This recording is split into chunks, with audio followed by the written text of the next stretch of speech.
Hello दोस्तों, नमस्कार। जैसा कि आप जानते हैं, हम प्रीवियस ईयर में बोले गए डिक्टेशनों की श्रृंखला चला रहे हैं। तो इसी में हम कुछ समसामयिक डिक्टेशन भी बोलने जा रहे हैं। तो ऐसे में आज आपको हम बोलेंगे जनवरी 2024 में कुरुक्षेत्र पत्रिका का जो संपादकीय डिक्टेशन है उसको लिखिए और बताइएगा कैसा रहा ये एपीएस एग्ज़ाम में। ये एपीएस के एग्ज़ाम में आपको बहुत मदद करेगा। तो ज़्यादा देरी न करते हुए हम डिक्टेशन की शुरुआत करते हैं। Yes, ready.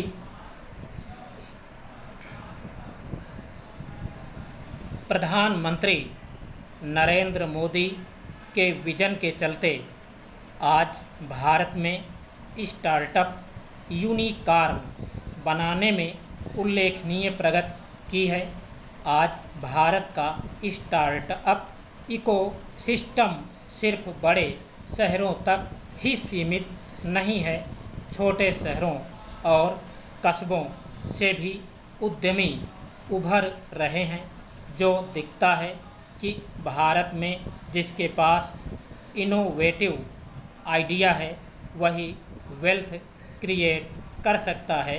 इसके अलावा ख़ास बात यह है कि देश में 18% स्टार्टअप में कम से कम एक महिला संस्थापक या सह संस्थापक है और कम से कम 36 मौजूद या संभावित यूनिकॉर्न में कम से कम एक महिला संस्थापक या सह संस्थापक है।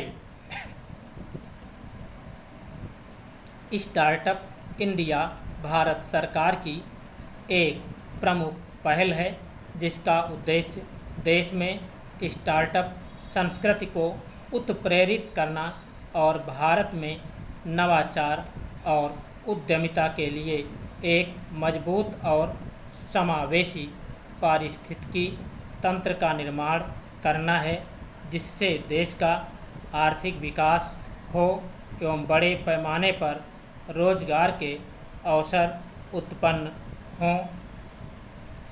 2016 में लॉन्च होने के बाद से स्टार्टअप इंडिया पहल ने उद्यमियों को समर्थन देने, एक मजबूत स्टार्टअप इकोसिस्टम बनाने और भारत को नौकरी चाहने वालों के बजाय नौकरी पैदा करने वालों के देश में बदलने के लिए कई कार्यक्रम शुरू किए हैं।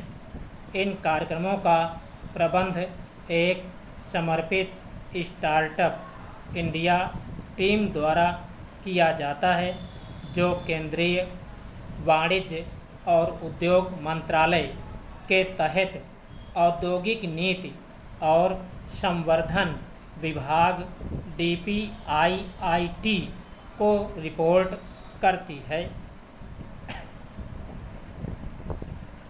स्टार्टअप से तात्पर्य एक ऐसी इकाई से है जो भारत में 5 साल से अधिक से पंजीकृत नहीं हो और जिसका सालाना कारोबार किसी भी वित्तीय वर्ष में 25 करोड़ रुपए से अधिक नहीं हो। यह इकाई प्रौद्योगिकी या बौद्धिक संपदा से प्रेरित नए उत्पादों या सेवाओं के नवाचार, विकास, प्रविस्तारण या व्यवसायीकरण की दिशा में काम करती हो।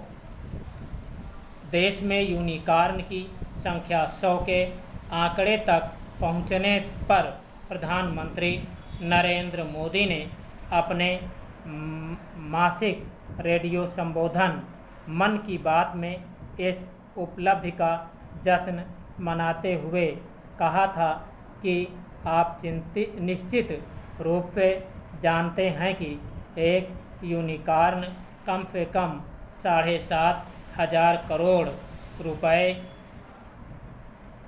का है। इन यूनिकॉर्न का कुल वैल्यूएशन 330 अरब डॉलर यानी 25 लाख करोड़ रुपए से ज़्यादा है। उन्होंने कहा था, निश्चित रूप से यह हर भारतीय के लिए गर्व की बात है। संक्षेप में, हमारे देश में स्टार्टअप का भविष्य काफ़ी उज्जवल है और आने वाले समय में ग्रामीण भारत में स्टार्टअप से क्रांतिकारी बदलाव आएंगे और ड्रोन उसमें प्रमुख भूमिका निभाने वाला है। कृषि क्षेत्र में ड्रोन के प्रयोग बड़े पैमाने पर बदलाव लाने की योजना पर सरकार काम कर रही है। स्टॉप। तो दोस्तों, इस डिक्टेशन को लिखना बहुत ही अच्छा डिक्टेशन है ये, और APS के एग्ज़ाम में आपको बहुत कॉन्फिडेंस देगा। तो लिखना, इसको अगर अच्छा लगे तो चैनल को सब्सक्राइब कर लेना और शेयर कर देना। धन्यवाद।